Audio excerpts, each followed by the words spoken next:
قرآن کا انداز بتا رہا ہوں کہ قرآن بسا اوقات سوال کا جواب دینے کے بجائے کیا کر لیتا ہے؟ سوال اٹھا لیتا ہے. تو یہ ہمیں اس سے سبق ملتا ہے کہ اہل باطل کے ہر اعتراض کا جواب مت دیں، بلکہ الٹا ان سے سوال پوچھنا شروع کر دیں. سمجھتے ہو؟ یہ بھی ایک جان چھڑانے کا، یعنی صحیح طرح سے جان چھڑانے کا طریقہ ہے کہ تم بھی تو ان باتوں کا جواب دو نا.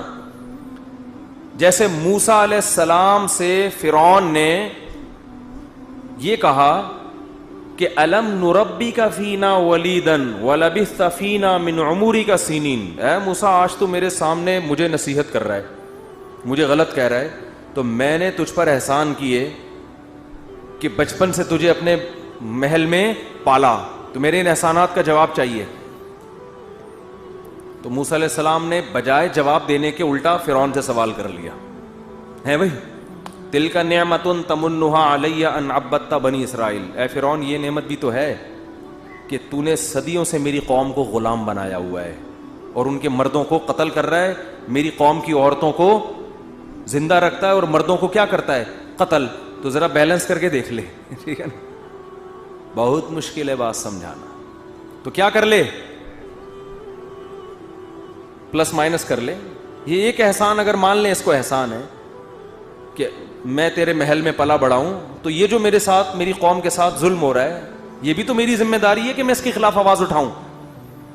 تو فرعون اس جواب کے بعد فرعون کیا ہو گیا؟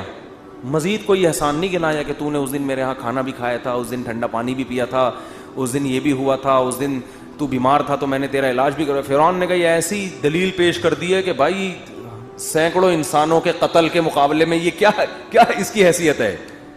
اتنے لاکھوں لوگ میں نے مار دیے جان سے. تو اہل باطل کی کوشش ہوتی ہے ہمیشہ آپ پہ سوار رہیں، تو بجائے اس کے کہ باطل کو اپنے اوپر سوار ہونے دو، باطل کے اوپر سوار ہو جاؤ کہ تم تو اتنے صبح و شام اعتراضات، یہ بھی غلط، یہ بھی غلط، یہ بھی غلط، یہ بھی غلط. تو تمہارے اندر بھی تو بہت ساری غلطیاں ہیں، تو ان کو فیس کرنے کے لیے باطل کبھی تیار نہیں ہوتا. اور ہم اس غلطیوں کا جواب دیں گے جن کو تم غلط کہہ رہے ہو، حقیقت میں وہ غلط نہیں ہے، اس کے تو ہم جواب دینے کے لیے تیار ہیں. لیکن ہم بتا رہے ہیں کہ تمہارے اندر تم نے جو کچھ کیا ہے ہم اس کا جواب اس کے لیے تیار نہیں ہوتے. تو یہ سیاستیں ہوتی ہیں، چالاکیاں ہوتی ہیں. سمجھتے ہو بات کو؟